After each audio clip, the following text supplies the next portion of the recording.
Moïse Katumbi s'oppose à la révision constitutionnelle. Les vrais problèmes du Congo, c'est la gouvernance, pas la constitution. L'opposant congolais Katumbi dénonce toute initiative visant à modifier la constitution, y voyant une manœuvre politique à des fins personnelles. Un avis non partagé par Adolphe Mouzito qui soutient plutôt l'initiative d'une révision de l'actuelle constitution pour l'ancien Premier ministre cité par la prospérité. Les réformes ou les changements de constitution viseront le changement du mécanisme et du taux de répartition des recettes à caractère national et d'origine extérieure entre l'État et les provinces, y compris les entités territoriales décentralisées, les transferts effectifs de compétences exclusives de provinces par l'État en faveur de ces dernières, les régimes politiques présidentiels, semi-présidentiels ou présidentiels directs comme en Afrique du Sud, au Togo, en Angola et dans d'autres pays. La CPI réactive ses enquêtes sur les crimes commis au Nord Kivu.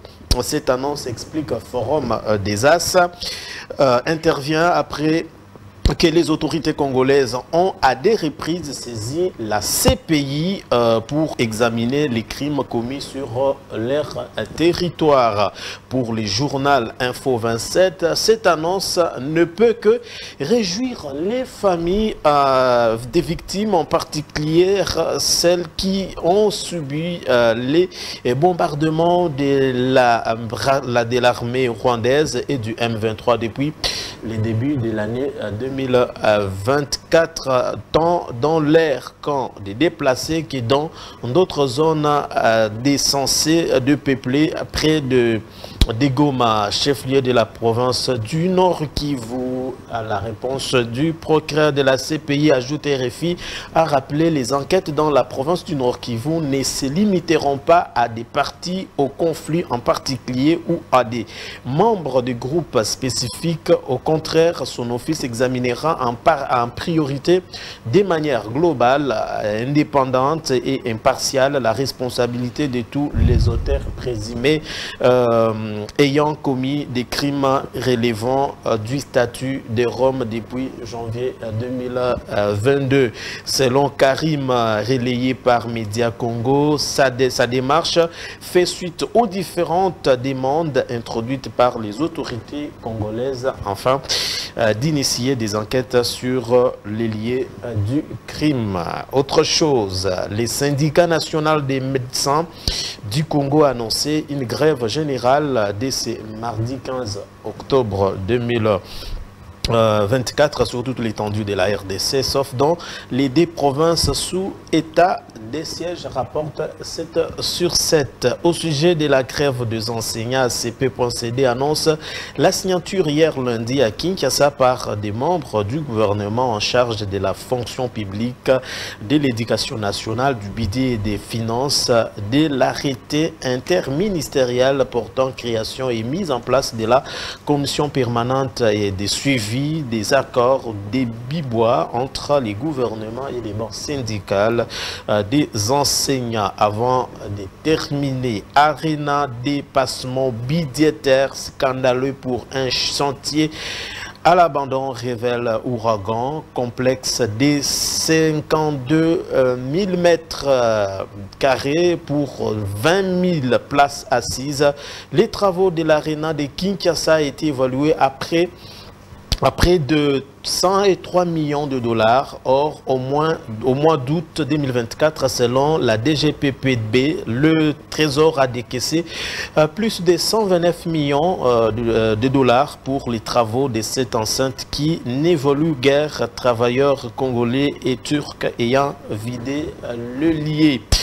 diplomatie avec cette question du magazine Jeune Afrique. Félix Tshisekedi a-t-il snobé les représentants spéciaux de l'Union européenne pour les Grands Lacs alors que le rendez-vous était pris? Le chef de l'État congolais n'a finalement pas réussi.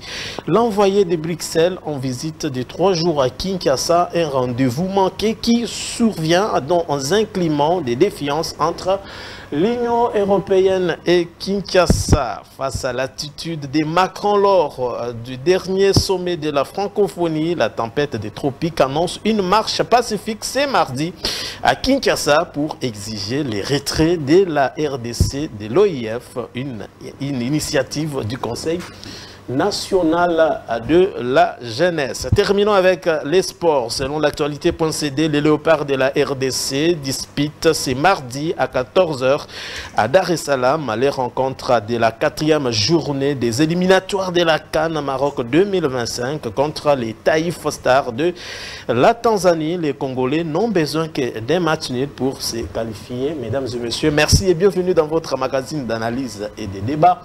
Grande tribune, nous avons l'honneur de recevoir sur ces plateaux M. Fedi Mukendi. Il nous fait l'honneur d'être avec nous. Il n'est plus à présenter, il est l'habitué de ces magazines. M. Fedi, bienvenue.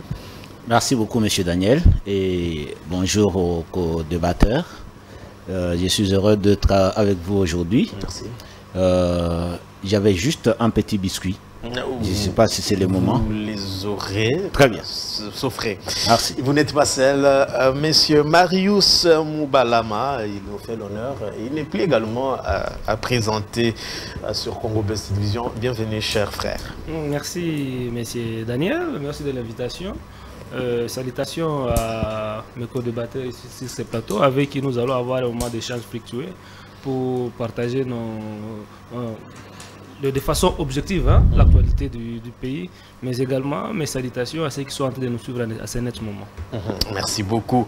Alors, il va nous rejoindre dans un tout petit moment. Il s'agit bien de José Kaniki, analyste politique. Mais avant lui, nous avons M. Jano Manyanga, l'habitué également de ces magazines. M. Jano, bienvenue. Bienvenue, M. Daniel. Bonjour et bon après-midi à tous ceux qui sont en train de nous suivre à cet instant. Je salue mes compatriotes avec qui nous sommes en train de cochuter sur la nation. Merci pour ce privilège que vous nous offrez chaque fois qu'il y a l'opportunité. J'en profite de cette occasion de saluer les militants que nous avons toujours l'honneur de diriger, de représenter du haut de votre tribune, les membres du mouvement social pour le renouveau MC en cycle. Parti cher à Joseph Kabila Kabangi. Très bien, merci beaucoup. Alors, il est déjà là, je l'ai dit dans mon sommaire. José Kaniki nous fait l'honneur d'être avec nous, analyste politique, l'homme de la volonté politique, l'homme des actions palpables. Bienvenue, cher José. Merci beaucoup, monsieur Daniel. Un réel plaisir pour moi, bien sûr, de me retrouver sur ces plateaux. Émission Grande Tribune, c'est toujours un réel plaisir. Bonjour à mes frères et compatriotes avec qui nous partageons ce plateau. Bonjour aux nombreux téléspectateurs. Et voilà, José Kaniki est tout simplement l'homme de la rationalité et du bon sens. Un homme qui soutient les institutions. Pourquoi soutenir les institutions? Parce que c'est à travers ces institutions que les Congolais doivent se retrouver. Merci. Alors, des thématiques font l'objet de notre débat de ces jours. État des sièges, quelques ans après 3 ans. Changement ou révision de la Constitution entre l'essentiel et l'accessoire. Le choix est clair, mesdames et messieurs. Quelle analyse faire de ces deux thématiques? Vous avez déjà connu nos co-débatteurs. Alors, dans une minute, est-ce que, monsieur Fedi Mukendi, vous avez une information que vous voulez partager avec nous? Juste une information, je crois, je suis notable de Mbujimaï. Il y a eu la vente de maïs à Kanyama-Kassese en Mbujimaï et la population n'a pas été contente de cette vente parce que les prix étaient jugés très excessifs. On dirait que c'était des commerçants qui vendaient.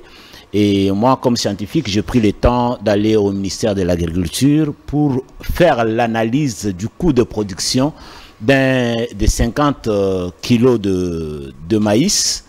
Et de cette analyse, il ressort que pour produire 50 kilos de maïs, il faut dépenser 17 $. 17 $ qui représentent environ quelque chose comme 43 000 francs congolais. Mais le service national a vendu ces maïs en Mbuji-Mayi à 82 500 francs, ce qui fait un bénéfice de près de 100%, ce qui n'est même pas autorisé chez les commerçants. Parce que le commerçant, la marge bénéficiaire, c'est entre 20 et 25%. 25% pour des produits qu'on a produits localement, à accepter la tautologie, et 20% pour les produits industriels importés.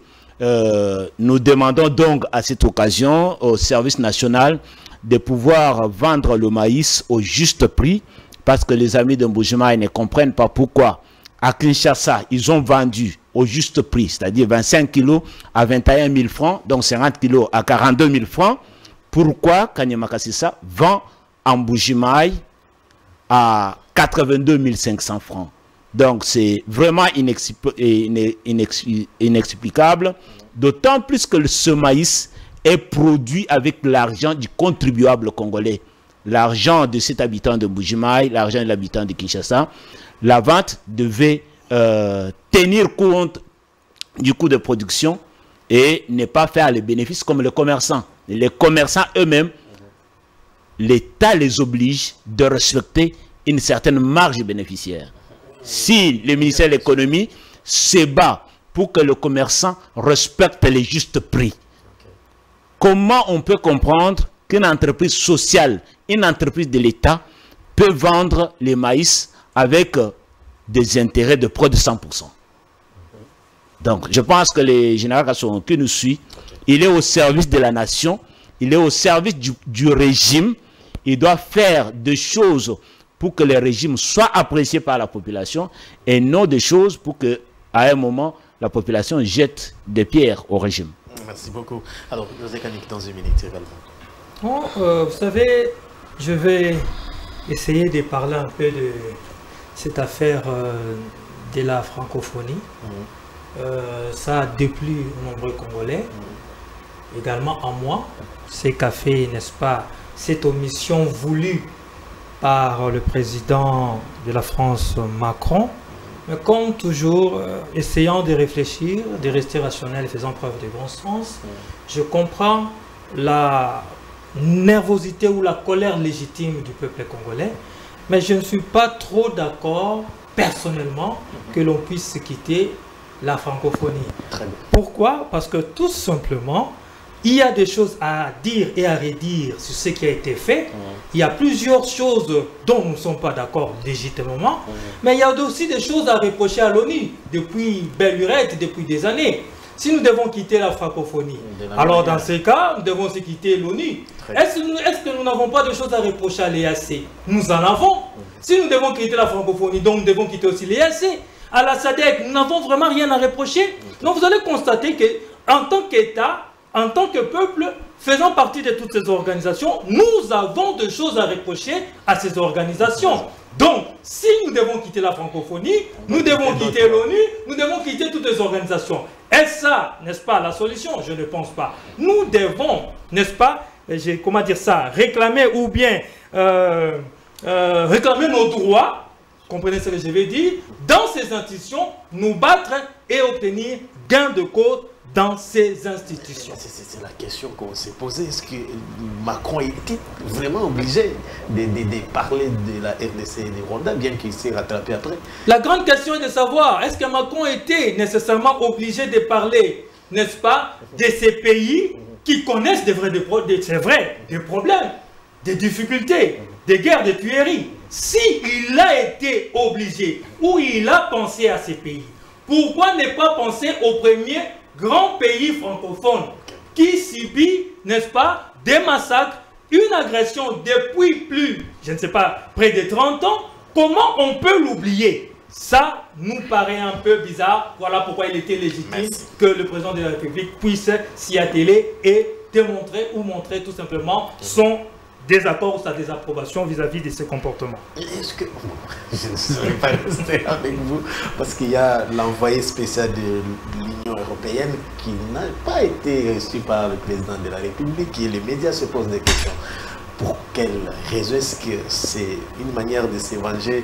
Après, ça reste à vérifier. Alors, monsieur Jeannot Manyanga, vous également, je vois les livres que vous aimez bien. Tout à fait.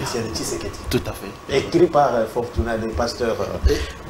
Je suis de l'opposition, je suis de la résistance. Vous ressourcez. Au moins, j'aime beaucoup plus lire, je fais mes recherches ici avec moi. Si la caméra peut prendre, j'ai au moins 200 citations et proverbes et slogans utilisés par le Sphinx Étienne Tshisekedi. Je ne sais pas si les Tshisekedi qui sont avec moi, ils possèdent le même document que moi. Mais je pense qu'avec votre autorisation, nous allons l'analyser et le décortiquer. L'information que nous avons aujourd'hui pour nous de la résistance, je voulais quand même répondre aux propos que je viens d'écouter ici sur le plateau. Premièrement, je commence par celui du service national, par exemple, parce que il y a quelques années, nous avons dénoncé qu'avec l'arrivée de ces régimes, ils ont détourné la mission du service national. Ils ont détourné la mission du service national qui a été... Non, je vous dis, ils ont détourné, laisse-moi continuer, je vais arriver. Lorsque Mouzé Laurent Désiré Kabila a créé ce service national, avait une mission, des objectifs à atteindre. Mais avec ces régimes, ils ne sont pas en train de marcher dans ces objectifs. Et je m'en vais pour citer quelques exemples. Nous l'avons dénoncé ici. Le service national est attaché à la présidence de la République. Tout ce qui découle, le fonctionnement du service national découle de la présidence de la République. Les bavires, les détournements est lié aux présidences de la République. Lorsque le service national a acheté un locomotive à hauteur de 300 millions de dollars, nous avons dit, il y a une surfacturation d'abord au niveau de la présidence. Si réellement le président ou la présidence de la République avait la volonté de pouvoir renforcer la fluidité ferroviaire au niveau national, devrait commencer par l'ONATRA et encore par SNCC. Qu'est-ce que nous constations?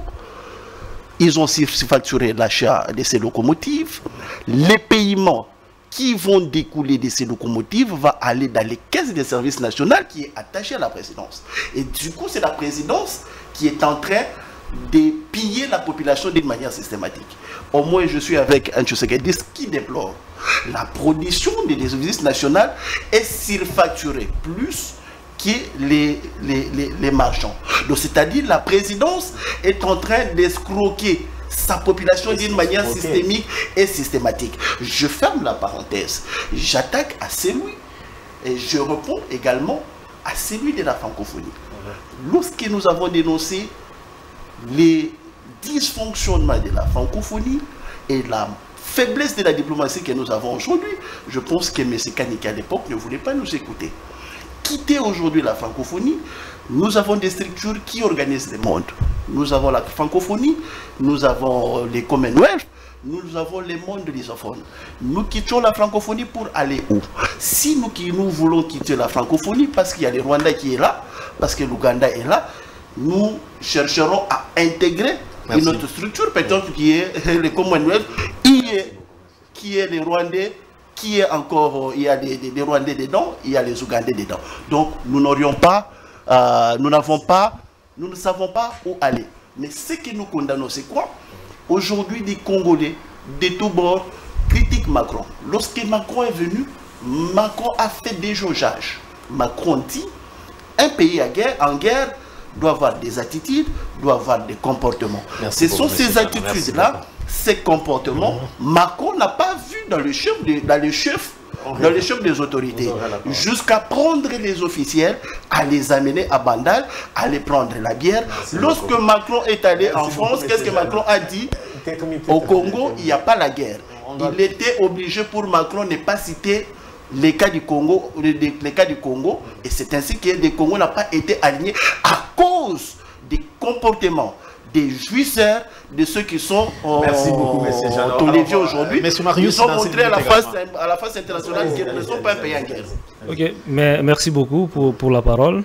Je voudrais ici rappeler aux Congolais qui est le docteur Denis Mukwege, est sur le plan international menacé par sur les réseaux sociaux plutôt, menacé, depuis qu'il a apporté, n'est-ce pas, son soutien à Charles Onana, qui était convoqué récemment en France pour le cas de notre pays, le Camerounais Onana, qui a été convoqué, accusé, je crois, par le Rwanda, parce qu'il est traité de négationniste par rapport au génocide qui s'est passé au Rwanda, et il étale ce qui s'est passé en réalité, et il décrit les crimes que nous sommes victimes dans notre pays.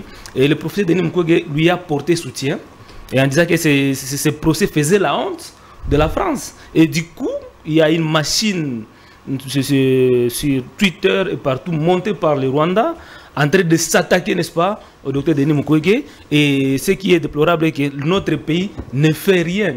Un compatriote de Dura de Denis Mukwege est menacé sur les réseaux sociaux par un réseau bien identifié, et que la République démocratique du Congo n'est pas s'est prononcée par rapport à cette question-là. C'est grave. Onana, c'est un Camerounais qui a porté plus haut la voix des Congolais, qui a documenté la vérité. Et c'est ça même le combat des docteurs Denis Mukwege, connaître la vérité à travers la justice transitionnelle. Qu'est-ce qui s'est passé réellement au Congo? Parce que la vérité semble ne pas être connue du grand public. N'est-ce pas? Mais chez nous ici, malgré que nous avions accédé au Conseil des droits de l'homme, on n'en fait pas cas, on n'en fait rien. Docteur Denis Mukwege, c'est une personnalité sur laquelle le pays devrait miser. N'est-ce pas? Avoir une attention particulière sur le professeur Denis Mukwege, parce que le monsieur, il détient certaines réalités qui peuvent nous permettre à rétablir la paix dans notre pays. Malheureusement, c'est un constat malheureux que je fais, qu'au-delà des menaces dont est victime le professeur Dr Denis Mukwege, notre pays ne fait rien pour protéger ce patrimoine. Comment vous réagissez à la réaction de Félix Tshisekedi sur la démarche du dialogue sollicitée par Martin Fayulu, parce que vous étiez ici en train de condamner cette démarche? Comment, dans 30 secondes comme ça, on prend la thématique?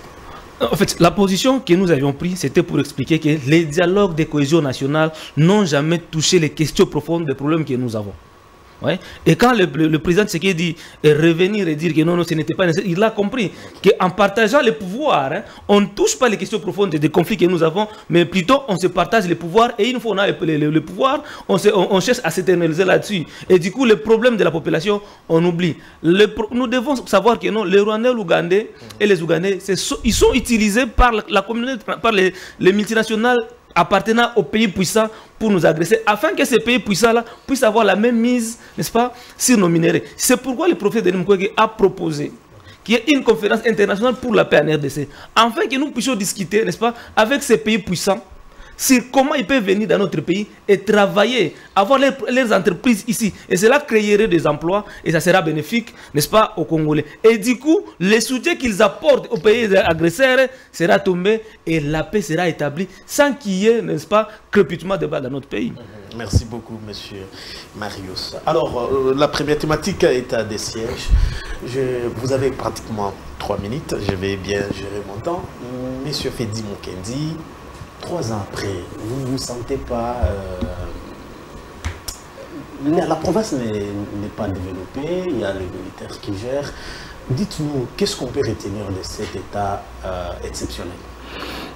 Merci beaucoup, monsieur Daniel. Mais avant d'y arriver, je voudrais dire à notre ami que le régime Tshisekedi a ressuscité, oui, le régime Tshisekedi a ressuscité les services nationaux que le régime Kabila avait enterré, alors que le service national a été l'initiative du père, entre parenthèses, de M. Joseph Kabila. Il a fait 18 ans. Il n'a pas acheté un seul tracteur pour le service national. Mais Félix Tshisekedi est devenu. Il a ressuscité le service national qui est en train de faire le travail comme il le faut. Mais dans le travail humain, il ne manque pas d'imperfection. C'est ainsi que nous, de l'Union sacrée, nous avons la vitalité démocratique. Donc, même si tu es de notre famille politique, si ce que vous faites touche un peu aux intérêts de notre peuple, nous dénonçons pour que les choses s'arrangent. Ce qui n'était pas le cas dans le régime Kabila, parce que dans ce régime-là, si je prends position telle que la position que je viens de prendre contre notre propre service national que nous avons ressuscité. Ah, mais on va te jeter dans le fleuve. Donc, il faut que notre ami soit humble de dire bravo à Félix Tshisekedi qui a aidé que l'idée de Mzee Laurent Désiré Kabila soit pérennisée, qu'on parle de service national jusqu'à aujourd'hui, alors que son propre fils, entre parenthèses, avait enterré cette initiative. État de siège, quel bilan? Je sais que pour les communs de mortels, ils peuvent voir qu'il n'y a rien qui est fait par l'état de siège. Mais pour les spécialistes de la sécurité, ils savent que l'état de siège a eu un impact très positif sur cette guerre à l'Est. L'état de siège, le plus grand bilan jusqu'à aujourd'hui, pendant 3 ans, la cible des agresseurs qui était la ville de Goma est sous contrôle du gouvernement. La cible des agresseurs qui étaient les grandes villes de l'Est, Bunia et autres, sont sous contrôle de notre armée. Nous devons féliciter le travail qui est fait par nos FARDC. Parce que parfois ils laissent leur peau pour la vie de tous. On dirait que ce sont des petits Jésus. Je sais que dans notre pays, la résistance et l'opposition, ils n'ont jamais vu, elles n'ont jamais vu les bienfaits des initiatives du régime. Vous allez entendre certains politiques demander qu'on puisse lever l'état de siège. Oui, très bien, on lève l'état de siège. On remplace quoi? Parce que entre-temps, le pouvoir, le régime se bat sur le plan diplomatique pour que cette guerre finisse. Entre-temps, il se bat sur le plan militaire. La plupart de ceux qui réclament la levée de l'état de siège, ce sont des politiques qui ne vivent pas à l'Est. Hein. La plupart ont des maisons à ma campagne, à Gombe, les autres à Lingouala et ailleurs. Mais posez la question à ceux qui vivent à l'Est. Ils vont vous parler du bénéfice de cet état de siège. Donc, moi je pense que jusqu'à ce que nos institutions, le Parlement, le gouvernement, décident que maintenant la paix est revenue, on peut lever l'état de siège, c'est à ce moment-là, nous allons dire bravo. Merci beaucoup. Alors, José Kanikiavé également, l'objectif de l'état de siège était de mettre fin à tout ce qu'il y avait comme groupes armés, des morts à tout moment. Jusqu'à aujourd'hui, on sent que... Quelle est votre lecture par rapport à cet état de siège? J'en arrive. Vous pour la lever ou le maintien? Merci, j'en arrive en quelques secondes. Que dire de l'État, plutôt du service national? Oui, mais bien sûr. Les créateurs du service national, on l'appelle Mzee Kabila. Bravo à lui. Le tueur sans état d'âme du service national s'appelle Joseph Kabila. En 18 ans, mon frère l'a rappelé ici. Je ne sais pas s'il faut utiliser le mot les ressusciteurs. C'est lui qui a ressuscité, n'est-ce pas, le service national s'appelle... Mais jamais utilisé les mots dépouillé de son pouvoir ou... Mais ça n'a pas de sens. Comment il peut parler de ces dossiers, de ces secteurs, de ces services nationaux, alors qu'il est l'émanation, lui-là, de celui qui a tué le service national, qui a fait disparaître le service national pendant 18 ans. Et ils ont essayé avec Boukagalongo, essayant, après une année, ça a disparu. Mais c'est lui-là qui ressuscite. Et voilà que 4 ans, 5 ans, ça produit. Mais lorsqu'on peut reprocher des choses, lui pense qu'on ne peut pas en parler. C'est quand même il a soulevé un point très important. Lequel? Le revenu ou tout ce qu'il y a comme production, ça profite à la présidence alors que je ne sais pas si c'est ça. Oui, c'est ça en fait. C'est-à-dire quoi? C'est-à-dire, attendez, c'est-à-dire qu'ils veulent nous dire que la présidence a un compte à lui. Parce qu'il y a un service attaché. Mais attention, mais lorsque ces services comment dire ça, perçoit de l'argent, ça entre dans le compte de l'État. Mais ça compte dans le compte de l'État. Allez vérifier. Au-delà de ça, parlons un peu rapidement aussi de la francophonie. Voilà, M. Manyanga, lorsque vous êtes incapable de suivre ce que j'ai dit, il serait mieux pour vous d'être un peu rationnel et de pouvoir encore écouter. Voilà encore la vitalité de la démocratie dont parlait mon frère ici. Chez nous, à l'Union Sacrée avec le LC Régime, c'est-à-dire plusieurs veulent que nous puissions quitter, n'est-ce pas, la francophonie. Mais moi ici sur ce plateau, j'ai dit que non, nous ne pouvons pas quitter et j'ai argumenté. Donc nous avons le même point de vue avec vous sur ça, sur la francophonie. Donc je ne partage pas le même point de vue avec ceux de notre qui pensent que nous devrions quitter la francophonie. Donc, vous avez compris. Mon très cher frère, s'il vous plaît, mon très cher frère, Dr Mukwege nous appartient à tous, à la République démocratique du Congo. Et il a droit à la protection de la nation. Ça, il n'y a pas de débat. Si, dans ce secteur précis, il a les mêmes combats que le gouvernement, qu'il a les mêmes combats que le régime, en cherchant, en protégeant, n'est-ce pas, ces dignes fils camerounais, mais panafricanistes, qui a pensé au Congo, eh bien, je pense que nous avons le même combat avec les régimes. Il ne faudrait pas ici essayer d'inoculer auprès de nos populations que le régime ne fait rien ni pour, comment on l'appelle, le docteur Mukwege, ni encore pour Charles Onana. Non, le gouvernement, plutôt M. Charles Onana par rapport à ces combats, c'est le nôtre. Donc, le gouvernement, du moment qu'il est dans cela, il a la protection du gouvernement et des services. La crainte est que... Lesquels encore? Il est menacé, mais les silences observés du gouvernement... Mais M. Tshisekedi est menacé tous les jours. Le président de la République est menacé tous les jours. Par le Rwanda, par les réseaux sociaux, et ainsi de suite. Mais les services de l'État doivent protéger tout Congolais. Ça, c'est clair. Maintenant, par rapport à l'état des sièges, est-ce que les objectifs il y a à dire et à redire, à boire et à manger. Là, l'état des sièges a été institué par le président de la République ou instauré par le président de la République pour en arriver au résultat des 0 morts. La sécurité totale. C'est ça déjà la volonté politique et les soucis politiques. Voilà pourquoi il a utilisé cette constitution, c'est les dispositions de cette constitution qui permettent que l'on puisse instaurer l'état des sièges. Déjà, c'est ça qu'on appelle aussi la volonté politique. Au-delà de ça, 4 ans ou 5 ans durant, 5 ans après, disons, les résultats, moi je pense qu'il est positif.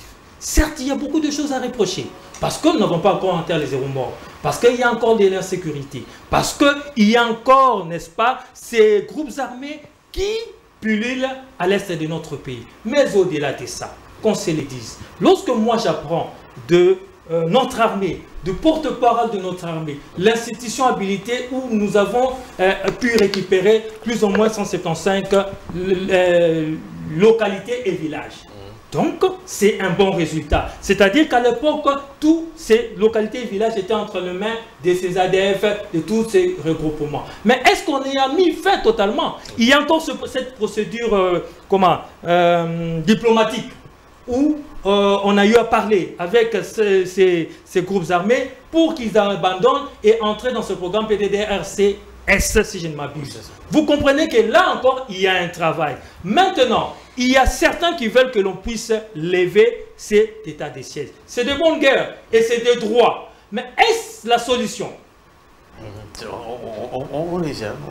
Est-ce la solution? Si vous reprochez déjà aux militaires qui n'ont pas encore atteint l'objectif final, le résultat final, vous pensez que c'est les civils que nous avons décriés hier, lorsqu'ils vont rentrer, qu'ils vont mettre un terme?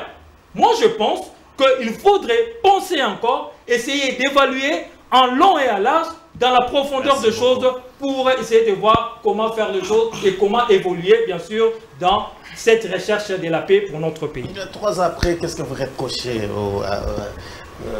l'état des sièges? Beaucoup de choses à reprocher, mais laisse-moi d'abord expliquer à mes co-débatteurs en 1 minute.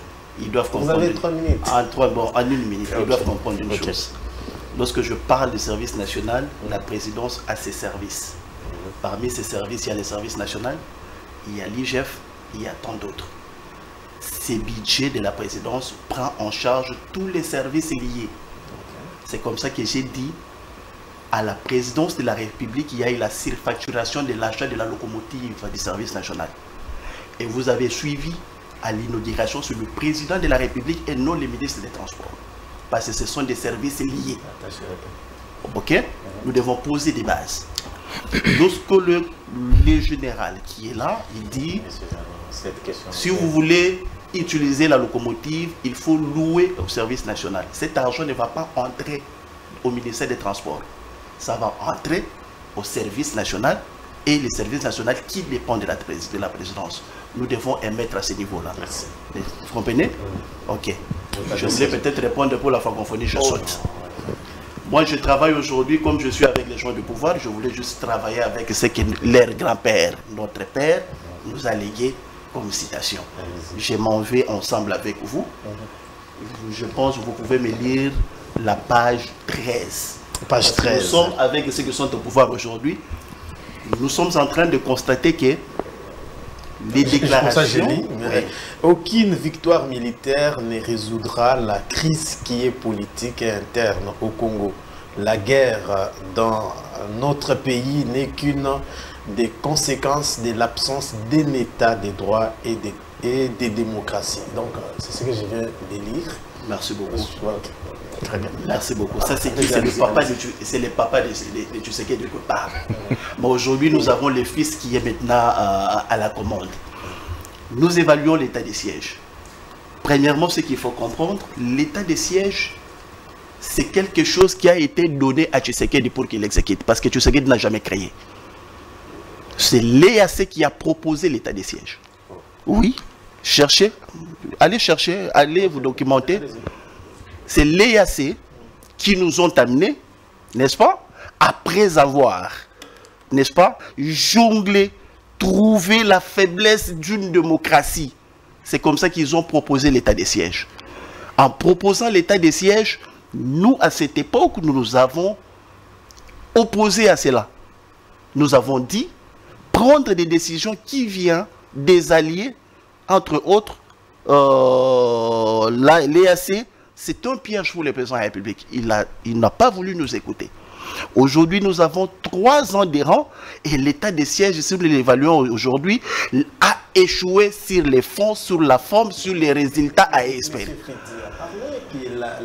La cible était une grande ville à grande fréquentation, mais aujourd'hui, ces villes sont toujours sécurisées sur les cibles. Le cible, à mon sens, je pense que lui, il a donné une autre définition. Moi, je donne ma définition à moi. Les cibles étaient réduire, n'est-ce pas, sensiblement les groupes armés dans l'Est République démocratique du Congo. Mais aujourd'hui... La cible par rapport à l'ennemi. Quel est l'ennemi? Non, l'agression rwandaise. L'attaquer... Est-ce qu'ils ont...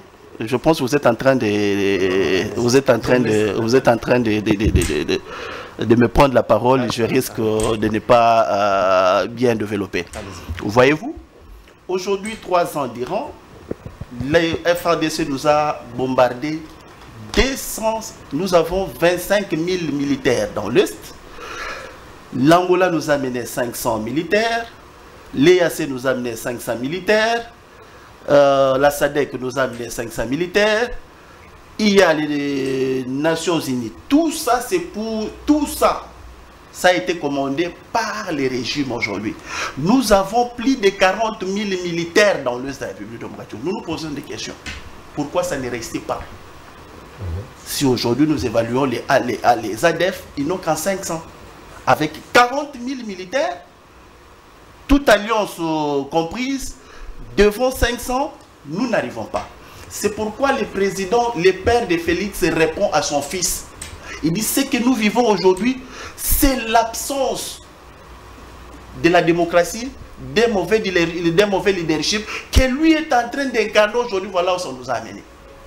Mais non, moi je ma méthodologie d'analyser cette question. Pourquoi nous la posons cette question aujourd'hui? Il faut que nous ne tombions pas dans les pièges. Lorsque le vin est tiré, il faut le boire.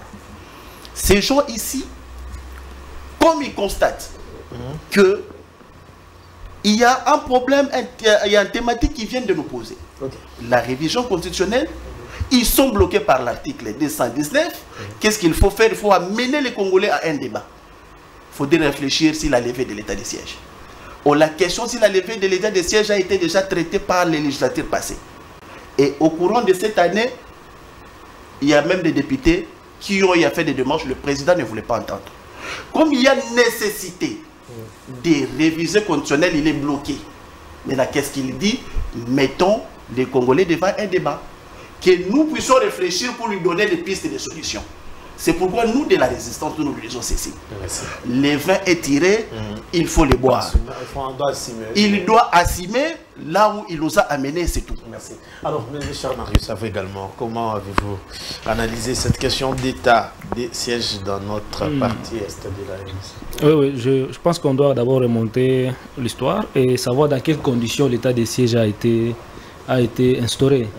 L'état de siège a été instauré dans une situation d'insécurité totale à l'est de la République démocratique du Congo pendant plus de 3 décennies. Que la partie orientale du pays en proie à un activisme militaire sans précédent. Nous avons plus de 100 groupes armés dans l'est de la République démocratique du Congo. Il y a la rébellion du RCD, du M23 et tant d'autres qui cause mort et désolation dans notre pays. Apparemment, le pouvoir en place a estimé qu'il y avait une faiblesse, n'est-ce pas, avec l'administration civile. Ils ont imposé, n'est-ce pas, l'administration militaire pour juguler toutes les questions de sécurité dans la province. Parce que dans le pays organisé, l'armée, c'est quelque chose de très discipliné. Et ils sont stricts dans la gestion, dans ce qui concerne le respect des lois. C'est l'armée qui s'est observé ça. Et on a pris le militaire, on les a placés pour gouverner la province, afin qu'ils puissent rétablir l'ordre. Et pas seulement sur le plan sécuritaire, mais établir aussi l'autorité de l'État dans tous les territoires, dans tous les villages. Parce que quand vous allez à l'Est, il y a des zones où l'autorité de l'État n'est pas présente. N'est-ce pas? Et c'est ainsi que vous avez plusieurs villages qui ont été tombés entre les mains des assaillants parce qu'ils entraient sans trouver, n'est-ce pas, l'administration des civils, sans trouver l'armée, la police. Ils s'accaparent de tout un village. Et ils ont mis l'état de siège pour que cela soit une réalité. Mais je déplore ici sur le plateau que nos co-débatteurs en face puissent dire que l'état de siège est un succès total aujourd'hui. Et ça, ils ont dit qu'il y a des résultats. Parce qu'il y avait des résultats aujourd'hui, la population de Goma ne serait pas en train de demander la levée. Parce que depuis 2 ans, la population elle-même d'abord demandait la levée de l'état de siège à cause de son efficacité sur le terrain. La manipulation politique. Ce n'était pas la manipulation. Écoute, messieurs les journalistes, pendant l'état de siège, les libertés de la population, les libertés constitutionnellement reconnues sont limitées. Il y a des couvre-feux faits à tout moment. Il y a des choses qu'on ne peut pas faire dans la vie normale, pendant l'état de siège. Et du coup, la population était asphyxiée. Ils voudraient, pendant qu'ils sont asphyxiés, on n'arrivait pas non plus à trouver solution au problème. C'est pendant l'état de siège que plusieurs villages et territoires sont tombés entre les mains, n'est-ce pas, des agresseurs de notre pays. C'est pendant l'état de siège qu'il y a toujours des morts dans la ville de Goma. Qu'est-ce qui n'a pas marché? Beaucoup de choses n'ont pas marché parce que mon frère ici venait de le dire, qu'il y a un problème. Il y a l'absence de l'état de droit, n'est-ce pas? L'état de droit n'est pas une réalité. De l'état de droit pendant l'état de siège, comment vous expliquez-vous? Ça se voit aujourd'hui. Ça se voit. Dis-moi, messieurs les journalistes, depuis qu'on décrit qu'il y a dans l'armée des infiltrés, combien d'infiltrés qu'on nous a déjà présentés qui ont été exfiltrés de l'armée? Si une question de à l'est là-bas, vous voyez les vidéos qui circulent sur les réseaux sociaux. Les conditions dans lesquelles le militaire vit. Certains militaires, ici, ça on peut féliciter, ont été condamnés pour avoir détourné les salaires et la ration de militaires pendant l'état de siège.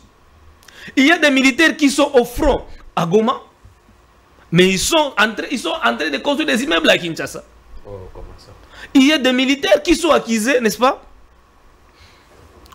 être dans des activités économiques. C'est seulement en RDC où les militaires sont commerçants. Oh. Non, je vais vous le dire. Un militaire ne doit jamais être riche. Mais l'État lui donne les moyens nécessaires pour vivre une vie de noblesse afin qu'il puisse répondre, n'est-ce pas, à ses obligations en tant que militaire. Mais quand vous voyez les conditions de vie dans lesquelles nos forces armées vivent, comment est-ce qu'ils sont traités, ça laisse à désirer. Allez ici au Kakokolo, vous allez voir les constructions, n'est-ce pas, de l'époque coloniale.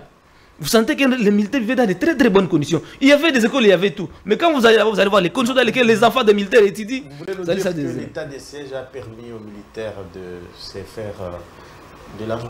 Plusieurs fois, on a demandé à ce qu'on puisse changer, n'est-ce pas, les chaînes de commandement au front. Parce que ceux qui sont là-bas étaient déjà habitués aux civils et commençaient à faire des business avec le militaire. Et donc, l'état de siège, comme l'a dit M. Manyanga, ce débat-là est soulevé parce que l'état de siège bloque, selon l'esprit de l'article 219, la révision de la Constitution. C'est pourquoi ils veulent anticiper. C'est pourquoi ils veulent en sorte que l'état de siège soit levé. Mais ils ignorent que le même article dit que même pendant l'état de guerre, à l'est de la guerre est toujours là. Il y aura toujours un blocage. Et donc, ils doivent d'abord travailler pour rétablir l'état de droit, pour que la paix puisse régner sur toute l'étendue. Donc, l'état de siège a lamentablement n'a pas produit les résultats escomptés. Dans 2 minutes, réagissez et puis vous ramassez un peu de manière générale ce qu'on retient sur l'état de siège. Bon, de manière générale, moi, je persiste et je signe que l'état de siège a produit des effets, même si on n'a pas encore atteint l'objectif voulu. La guerre, c'est toujours un processus. On ne peut pas finir une guerre en un jour. Même si on prend l'armée américaine, on l'amène ici, elle ne finira pas la guerre en un seul jour. Je voudrais quand même corriger, je ne sais pas s'il faut appeler ça mensonge pour dire que notre ami de la résistance, je ne sais pas écrire ça de quelle constitution, parce que c'est la constitution de la République démocratique du Congo qui lui donne le droit de venir parler à ce micro, critiquer le gouvernement. Donc, cette constitution-là ne reconnaît que l'opposition, ne reconnaît pas la résistance. Les gens de la résistance, ça veut dire qu'ils doivent aller résister en brousse. C'est ainsi qu'à un moment, on a dit que c'est lui AFC. Parce qu'en fait, si vous n'êtes pas de l'opposition politique, est-ce que votre place c'est où dans la scène politique congolaise?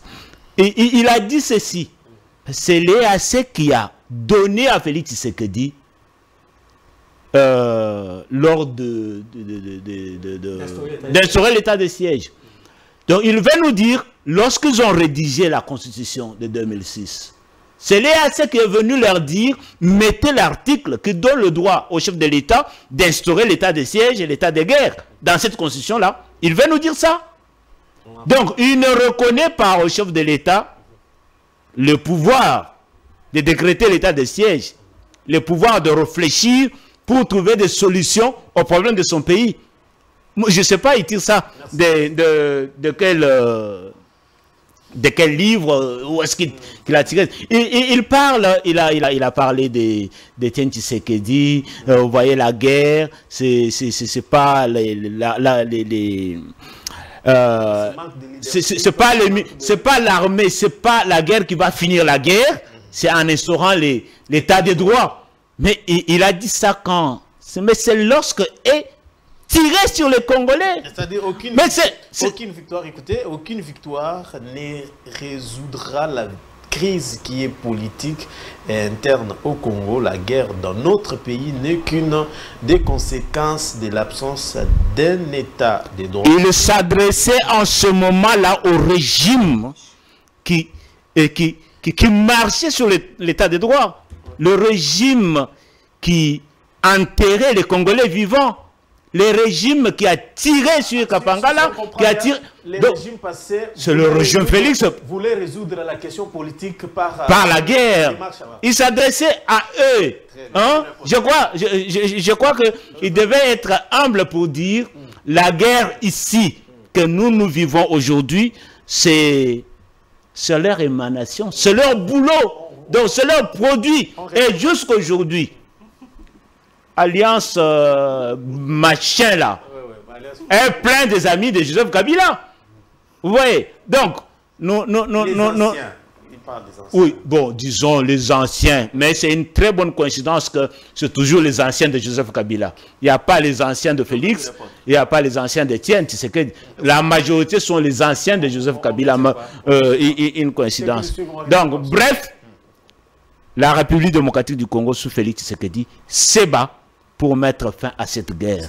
Mais c'est une responsabilité de tous les Congolais. Vous êtes d'accord que vous voulez lever l'état de siège pour résoudre une question constitutionnelle?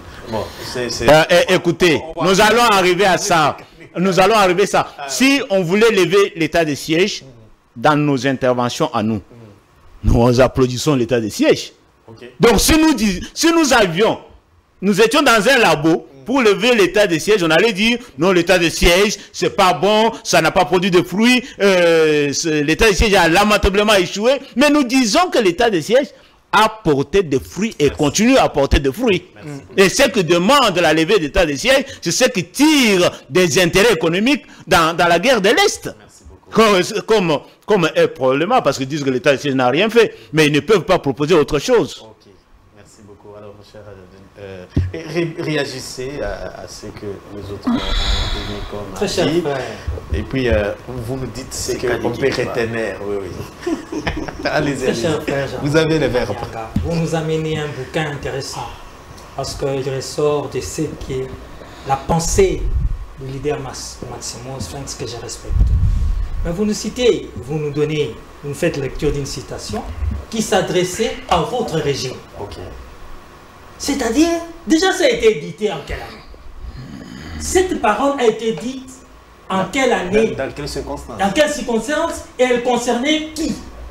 Mais ça vous concernait? Et nous réitérons ces propos. Oh, ils ne sont plus au pouvoir. Mais non, je me mets dans les contextes de l'époque. Okay. C'est ce que nous n'arrivons pas à comprendre. Aujourd'hui, les choses ont changé.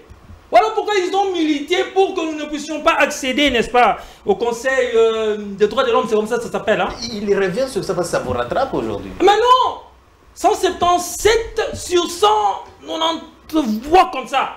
C'est-à-dire qu'à l'international même, on a trouvé que la RDC progresse. Est-ce que j'ai dit que c'est pas fait, très cher frère? Bien sûr que non. Non, non. Il y a des choses à refaire. Il y a des choses à améliorer. Voilà la différence entre vous et nous. À l'époque où vous étiez Amen, béni, oui. Tout ce que disait l'ayatollah Kabila, c'était oui. Il n'y avait pas de contestation. Il n'y avait pas de propos contraires à ce que disait l'autorité suprême morale qui était Kabila. Mais ici, nous pouvons donner des pistes de solutions. Nous pouvons réfléchir à haute voix. C'est ça la grande différence. Et mon frère, vous nous parlez si souvent du docteur Mukwege. Je disais ici qu'il est un homme respectable, hormis la politique. Parce que si je me mêle à le cogner politiquement, ça sera sérieux. Mais sur l'homme, sur son travail, nous lui devons du respect. Mais au-delà de ça, vous ne pouvez pas dire le contraire de ce que dit votre mentor, Mukwege. Vous pensez que M. Mukwege ne sait pas qu'il y a eu des infiltrés pendant des années dans notre armée? Pour que vous puissiez mettre en doute cela. Merci beaucoup. Vous ne connaissez pas, selon vous, comment on appelle, le général Kabarebe. Pour vous, il était qui dans notre armée? Pour vous, Bosco Dangada était qui? Pour vous, Sultan Makenga est qui? Et hormis ces trois personnes que j'ai citées comme ça à la volée, vous pensez vraiment qu'ils n'ont pas de compères? Ils n'ont pas de personnes liées à eux? Et vous pensez que lorsqu'on doit récupérer certains infiltrés, on va vous les présenter? Qui êtes-vous? Mais la justice, il doit passer à la justice. Mais la justice. Mais oui, mais comment? Attendez. Soyez apaisés. Mais la justice, ça se passe en dolo. Chutez. Monsieur, la justice, ça se passe en dolo. Si vous allez, puisque vous voulez passer pour un avocat ici, si vous allez en dolo, vous allez trouver des infiltrés là-bas, vous allez trouver des prisonniers là-bas. Et certains sont liés à ce qui se passe à l'Est. On retient quoi?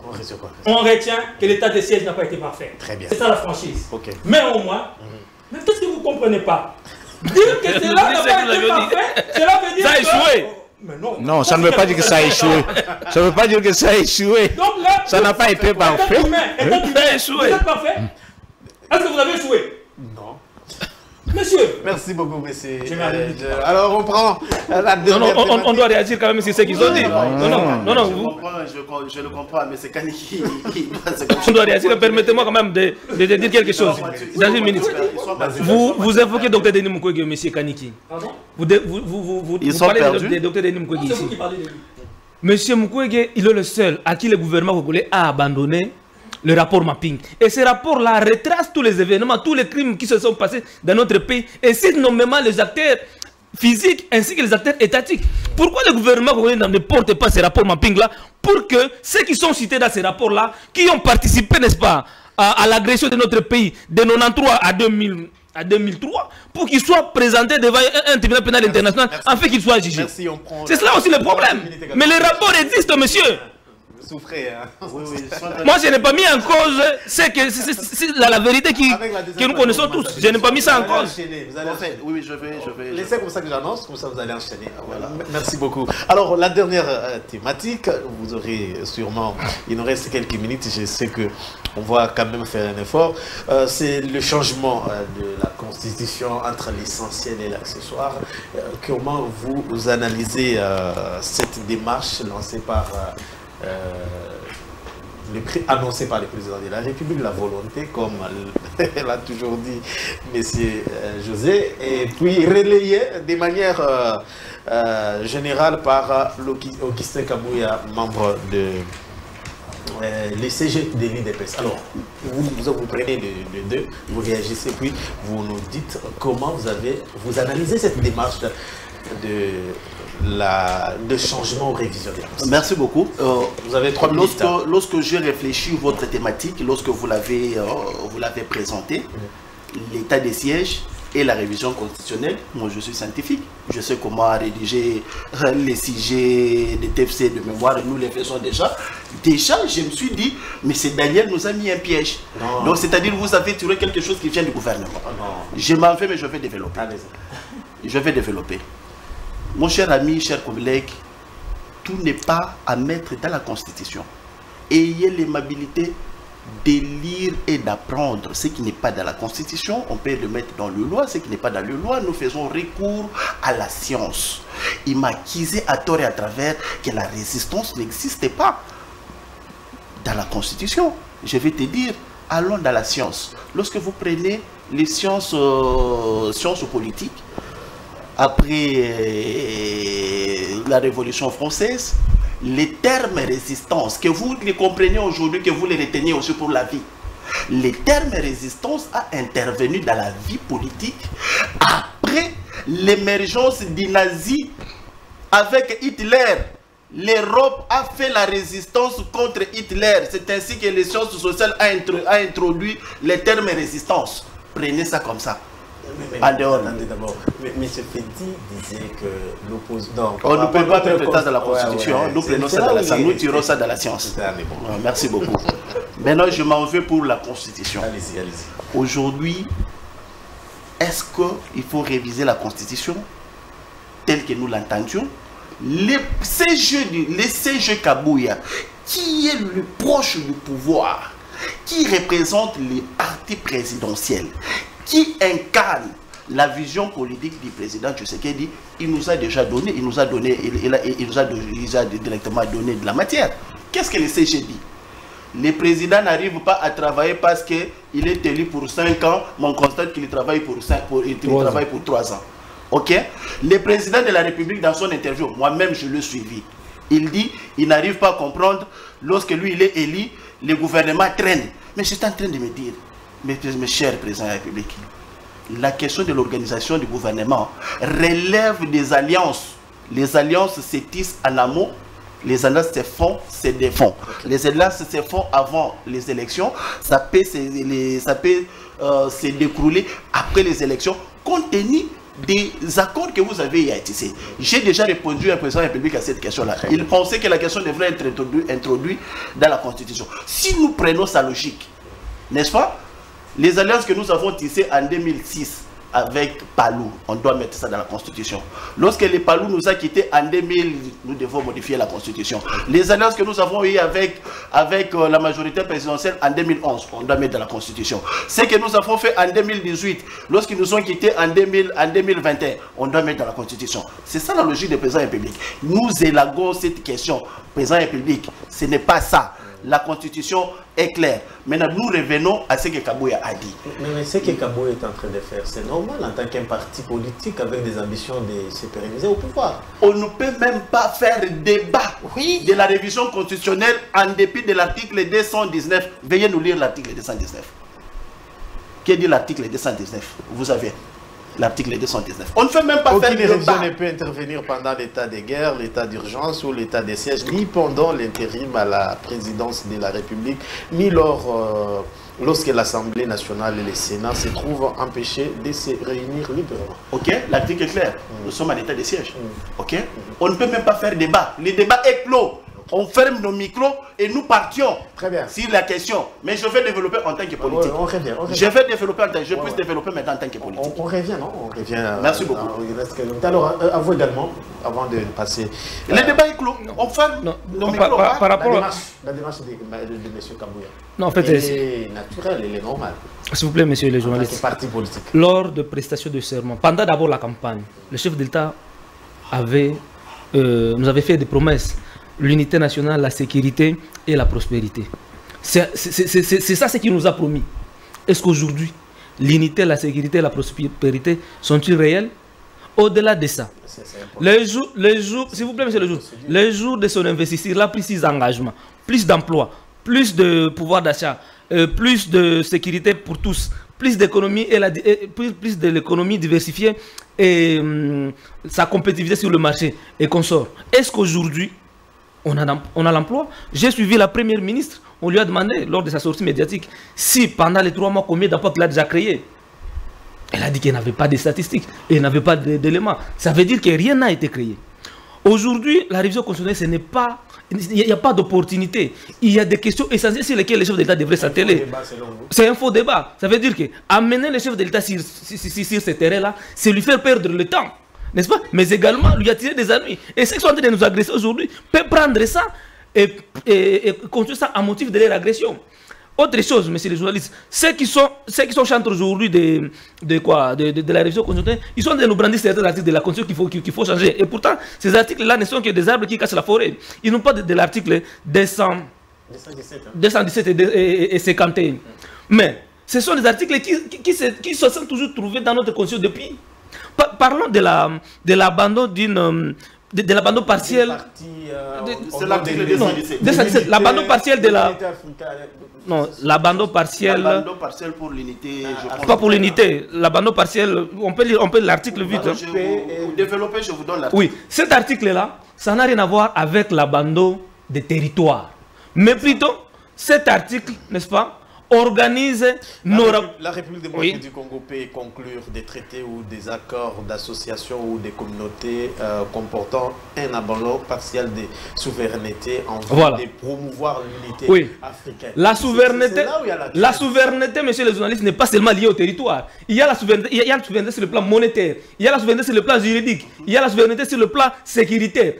Tenez, en 2012, s'il vous plaît. Une petite question. En 2012, j'ai fini par là. Au cas où l'agresseur venait réclamer qu'on lui cède une partie au nom de cet article. Non, il ne peut pas demander comment. Non, en 2012, s'il vous plaît, en 2012, nous avons renoncé à notre souveraineté juridique en accédant, n'est-ce pas, à l'OADA. Aujourd'hui, nos lois internes au pays ne sont pas appliquées. C'est le droit OADA, le plan comptable général congolais. On a jeté dans la poubelle. Et c'est le plan comptable de l'OADA. Ça, c'est aussi, ça relève de la souveraineté nationale. 3 minutes, monsieur Fidi, à vous également.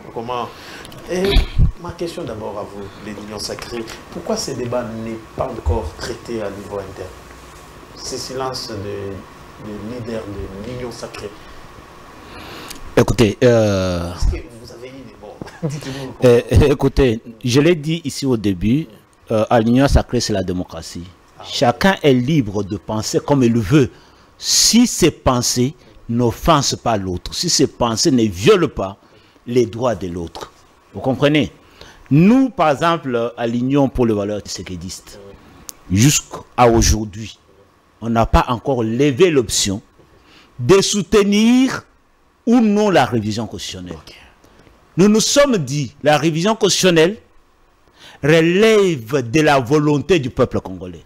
Si la majorité des Congolais décide de réviser la Constitution pour l'adapter aux problèmes qui sont les siens, nous, unions pour les valeurs tshisekédistes de l'honorable José Kalalo Kalala, nous allons nous arranger derrière le peuple congolais. Mais moi, en tant qu'individu, acteur politique, je pense que la Constitution n'est pas une Bible. Il n'y a que la Bible où il y a un verset qui interdit d'ajouter et de retrancher. La Constitution, c'est un outil que nous nous sommes fabriqués, nous Congolais, pour gérer notre vie de tous les jours. Si, au fur et à mesure, nous trouvons qu'il y a des articles qui peuvent être revisés pour notre développement, pour notre bien, moi je ne vois aucun problème. Cette question a été posée au chef de l'État en mai en France par la diaspora congolaise. C'est là même que l'idée, le bruit sur la révision de la Constitution a commencé. La diaspora congolaise qui est en France a demandé au chef de l'État de pouvoir changer l'article sur la nationalité une et exclusive. Et le président Tshisekedi a dit, réviser la Constitution, ça ne me revient pas seulement à moi. Ça revient au peuple congolais à travers le Parlement. Donc ne faites pas de moi un dictateur. Donc si les Congolais de la diaspora insistent, veulent que la Constitution soit changée pour que cet article-là change, que suis-je pour m'opposer? Qui suis-je franchement? Donc, les silences observés de leaders de l'Union sacrée ne vous inquiètent pas? Ça ne m'inquiète pas. Il n'y a pas que les leaders de l'Union sacrée. Il n'y a pas que des leaders de l'Union sacrée. Il y a même le gouvernement. Patrick Mouyaya a dit que cette question de révision de la Constitution n'est pas encore sur la table du gouvernement. Ah, il répondait de manière politique, on sait comment ça s'est... Mais ça, c'est une émission politique. Vous voulez que la réponde de manière religieuse ou scientifique? Il ne pouvait pas engager, dire autre chose. Non, mais si réviser la Constitution, ça a été sur la table du gouvernement, il va avoir peur de quoi? Parce que la révision, la Constitution elle-même prévoit sa modification. La Constitution naît, grandit et meurt, vous savez. Il va avoir peur de qui et pourquoi? Si l'ensemble des Congolais décide que la Constitution soit révisée, il n'y a personne qui va s'opposer à ça. La question posée par M. Janot. L'état des sièges. 219. Non. L'état des sièges, le débat est lancé. Et on a promis qu'il y aura une commission. Bah, lui-même, vous savez. Vous voulez maintenant. Écoutez. Parce que non, je ne sais pas si. Écoutez, lui, il est de la résistance. Je le comprends. Quand il parle toujours comme un résistant. Il dit, lisez l'article 219. Aucune révision ne peut intervenir. Donc, il n'y a même pas moyen de faire débat. On ne peut même pas parler de la révision pendant l'état des sièges. Est-ce que c'est ça ce que la loi a dit? Non, écoutez, cher ami, écoutez. Non, cher ami, la Constitution, non, je n'ai pas encore fini. La Constitution est écrite en français. L'article 219 est écrit en français. La révision ne peut intervenir pendant l'état de siège, ainsi de suite. Ça ne veut pas dire que vous ne pouvez pas réfléchir sur la révision. Ça ne veut pas dire que vous ne pouvez pas débattre sur... Sinon, Monsieur Daniel, on allait t'arrêter. On allait t'arrêter, toi qui as mis les débats sur la révision constitutionnelle. Bon, c'est la résistance, cher ami. Résister, c'est votre droit. Nous allons y réfléchir après. C'est difficile d'y réfléchir maintenant. Tu n'as pas la parole, cher ami. Merci beaucoup. On n'y réfléchit même pas. On termine. Je suis en face d'un dictateur. Oh, mais il assume sa dictature. Il dit qu'il nous empêche même de réfléchir. Il n'y a pas de débat. Alors que la Constitution qu'elle vient de nous faire lire ici dit aucune révision ne peut intervenir en cas. Mais est-ce qu'elle dit que vous êtes interdit de réfléchir, de faire débat? Ça n'appelle pas à débat. Mais comment ça? cher ami. Même toi aussi de l'opposition. Lui, il est de la résistance. Donc, il est de l'opposition, cher ami. Il ne faut pas réfléchir comme un résistant. Il ne faut pas réfléchir comme un résistant. Parce que nous savons là où vous êtes en train Au-delà de ça, monsieur, on sait là où vous êtes en train de nous examiner. Apprenez à notre très cher docteur d'être cohérent, d'être rationnel et faire preuve de bon sens. Vous nous dites ici le rapport mapping, un très bon rapport, mais qui met en cause qui? Peut-être Joseph Kabila, qui met en cause qui? Peut-être Délice Sanga, qui met en cause qui? Moussa Nyamwisi. Vous les avez amnistiés, oui ou non? Qui? Les amnistiés de la République. Monsieur, nous parlons de la République. Mais ce n'était pas sur les rapports mapping. Les rapports mapping n'ont jamais été exploités. Non, s'il vous plaît. Les rapports mapping n'ont jamais été exploités. Le rapport mapping n'a jamais été exploité et le gouvernement n'en parle pas. Faux apaisement. Les rapports mapping, nous sommes d'accord avec les rapports. Mais lorsque la République a initié ses enfants, puisque je vous donne des noms de ceux-là qui ont participé. Et c'est par là qu'on dit que la communauté internationale n'est pas la République. Pourquoi? Quoi de quoi? Supporter. Au-delà de ça, par rapport à la Constitution, je commence avec l'article 218 rapidement. Modifié par l'article 1er de la loi numéro 11, et ainsi de suite, portant révision de certains articles de la Constitution de la République démocratique du Congo. Déjà ça. Donc, la Constitution ça démontre que... la manière dont... Exactement. La Constitution elle-même permet le mécanisme de la révisitation. Que mon très cher frère, les dictateurs que j'ai en face de moi, comprenez ce que je veux dire. Est-ce que je peux l'interpréter? Je pense, s'il vous plaît, ayez vos apaisements. Ayez vos apaisements. Au-delà de ça, nous disons ceci. Déjà, les institutions, à travers, bien sûr, le porte-parole précisément du gouvernement, a dit clairement que ces dossiers n'est pas encore sur la table. Donc je ne vais pas épiloguer là-dessus. Mais seulement, ils doivent aussi nous dire de quel droit ils ont eu à révisiter certaines dispositions en 2010, à l'aube des élections de 2011. Comment on est passé des premiers tours, et plutôt des 2 tours en 2006 à un tour? Merci. Vous avez tiré cet article. Alors, on a pratiquement terminé. Merci beaucoup, monsieur. Je peux Non. 30 secondes, on retient quoi. En fait, parce qu'il a très mal interprété l'article 218. Je m'en vais. C'est très mal interprété. L'initiative de la révision constitutionnelle appartient concurremment au président de la République. Non, ajouté au gouvernement après délibérément au Conseil des ministres, à chacune des chambres du Parlement à l'initiative de la moitié des membres. Et à la population. On retient quoi dans 30 minutes? Non, mais il a déjà dit non. Vous avez lu l'article 218. Vous avez lu l'article 218. Je peux? Dans 30 secondes. En 30 secondes. C'est que la population congolaise doit retenir. C'est une question cruciale. L'initiative est venue du président de la République, comme les prérogatives de la Constitution lui donnent. Il en a fait déjà. Il essaie d'exprimer ça en Europe. Ça, ce n'est pas l'initiative. Voyez-vous, mais notre Constitution, n'est-ce pas, dans son article dont lui il a fait allusion, l'article 220. Parce que c'est l'article 220 qui parle du mandat du président de la République et la forme républicaine. Nous devons être prudents et c'est très dangereux dans les terrains qui sont en train de nous démarrer. La Constitution interdit les référendums?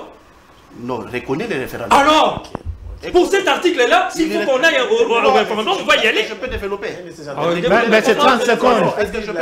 Mais c'est 30 secondes, non? Si les peuples décident, mais... Oui, cher ami. Nous y allons, mais 30 secondes pour lui, c'est 2. Jusqu'à là, le peuple... Là, déjà 3 minutes. Comme ils n'ont pas la population, les peuples ne sont pas exprimés. Les peuples, ce n'est pas les peuples. Il ne peut pas être juge parti. Je suis ici, je suis le porte-voix aussi de ma base. Permettez, je voulais juste rappeler à la première ministre que la population de Bukavu continue à souffrir avec des incendies. C'est chaque semaine qu'il y a plus de 50 maisons qui partent en fumée. Et cela, ça dure depuis plus de 3 ans. Et la solution n'a jamais été trouvée. Que la première ministre puisse diligenter en commission une équipe de ministres et une équipe sectorielle pour aller étudier cette situation-là et venir en aide de la population qui est à la Belle Étoile. Parce que ce sont des familles qui sont à la Belle Étoile, dont les enfants ne vont pas à l'école, qui n'ont pas de soins de santé, qui n'ont pas de l'eau potable. Et il faudrait que cette situation-là puisse trouver solution, et c'est là une solution durable venant du gouvernement. C'est ça l'article 200. Très bien. Qui cherche à vous en avez encore besoin de 5 minutes. On a fini, monsieur. Oui, dans 30 secondes, je voulais dire que la Constitution n'est pas une Bible. Okay. Donc, on peut y ajouter des choses, on peut aussi retrancher des choses selon la volonté du peuple congolais. Et dans le respect de la même Constitution. Donc, que personne n'effraie l'autre. Parce que eux là, ils ont révisé la Constitution. Parce que la Constitution leur donnait les droits de réviser. Merci beaucoup. La même chose, si le peuple décide aujourd'hui qu'on aille vers la révision de la Constitution, on va y aller sans beaucoup de problèmes. On réclame, nous avons révisé. Bon, 30 secondes, nous disons ceci clairement, que la révisitation est reconnue dans la Constitution. Le référendum aussi n'est pas rejeté par notre Constitution. Donc, dans tous les cas, c'est le peuple et les mécanismes prévus par la même Constitution qui va décider. Merci beaucoup, chers messieurs, pour avoir accepté notre invitation. À vous, mesdames et messieurs, chers internautes et téléspectateurs, c'est par ici que nous mettons un terme à ces magazines. Le rendez-vous est pris d'ici là, portez-vous bien. Retrouvez dans Zinc demain à la même heure. D'ici là, portez-vous bien. Au revoir.